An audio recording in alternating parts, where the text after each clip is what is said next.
Assalamualaikum.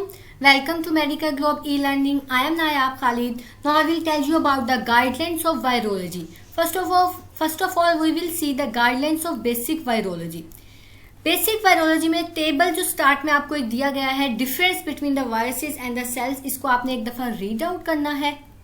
ये MCQs में आपसे पूछा जाता है. नेक्स्ट एक चैप्टर है फिर आपके पास, chapter number 28, structure of the viruses. Virology जो है आपने वो बहुत सिलेक्टिव करनी होती है, स्पेशली जो आपकी जनरल या बेसिक वायरोलॉजी है, बहुत सिलेक्टिव पार्ट इसमें से आपने करना होता है. फर्स्ट पेज को आप एक दफा रीड आउट करेंगे.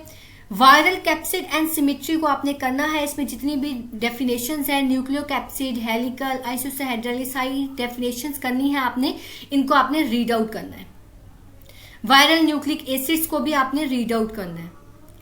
बाकी और कुछ इसमें से करने की जरूरत नहीं है. ये जो फिगर दी गई है आपको, फिगर 28.1, इसमें आपको शेप्स और साइजेस बताए गए हैं बेसिकली वायरोलॉजी के.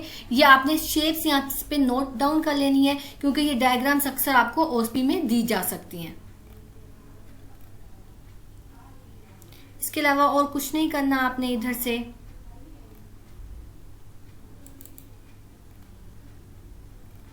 एटिपिकल वायरस लाइक एजेंट्स आपने करने हैं. इसमें जो डेफिनेशंस दी गई हैं, डिफेक्टिव वायरसेस, सूडो वायरसेस, विरियोइड्स, ठीक है, और प्रायोन्स, ये सारी डेफिनेशंस आपने अच्छे से करनी है. ये आपको एससीक्यू भी बनाकर दिया जाता है इन डेफिनेशंस का, ठीक है. ये डेफिनेशंस आप करेंगे. फिर आपको प्रायोन और कन्वेंशनल वायरसेस का डिफरेंस दिया गया है. ये टेबल आपने रीड आउट करना है. पल्स पूरी की पूरी आपने अच्छे से रीड आउट करनी है. ये एमसीक्यूज में पूछी जाती हैं. नेक्स्ट फिर अब हम देखते हैं, नेक्स्ट चैप्टर है हमारे पास chapter number 29. Chapter number 29 replication. इसमें से भी आपने सिलेक्टिव पार्ट करना है. ग्रोथ कर्व आप देखेंगे इसमें से. अटैचमेंट, पेनिट्रेशन और अनकोटिंग देखनी है आपने, इनकी डेफिनेशंस करनी है.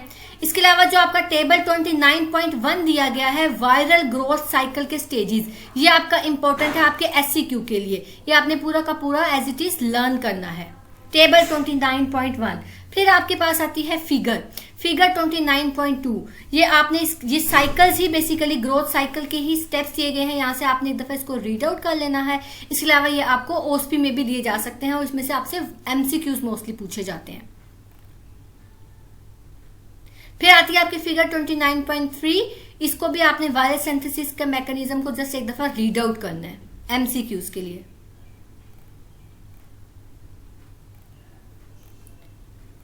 बहुत सेलेक्टिव आपने वायरोलॉजी करनी होती है, स्पेशली जो आपकी बेसिक वायरोलॉजी है.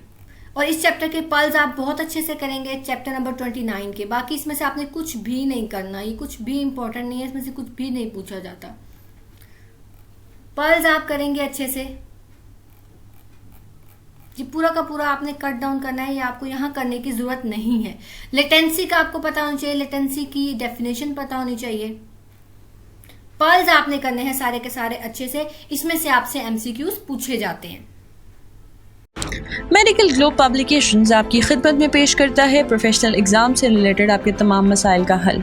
जी हाँ, MBBS क्रैक्स. इसमें मौजूद है हर चैप्टर के इंपॉर्टेंट टॉपिक्स की मार्किंग. इसके अलावा यूनिवर्सिटी के तमाम पास्ट क्वेश्चन जो कि सॉल्व करके दिए गए हैं. इसके अलावा हर चैप्टर के इंपॉर्टेंट पर्ल्स. साथ ही साथ इसमें शामिल है फोरेंसिक की समरी. इसके अलावा बिग रॉबिन्स की इंपॉर्टेंट तस्वीरें ऐड की गई हैं. इसके अलावा हर सब्जेक्ट की इंपॉर्टेंट ऑस्पी की पिक्चर्स ऐड की गई हैं. साथ ही साथ मेडिकल ग्लोब आपकी खिदमत में पेश करता है MCQs क्रैक्स. इसमें मौजूद है आपके MCQs की परेशानियों का हल. जी हाँ, तमाम की तमाम यूनिवर्सिटी के इंपॉर्टेंट MCQs इसमें ऐड किए गए हैं, जिसमें UHS के अलावा दीगर यूनिवर्सिटीज शामिल हैं. तो अभी इस मौके से फ़ायदा उठाइए और इस बुक को घर बैठे बैठे ऑर्डर करें हमारे दिए गए नंबर पर 0335 66 33 007.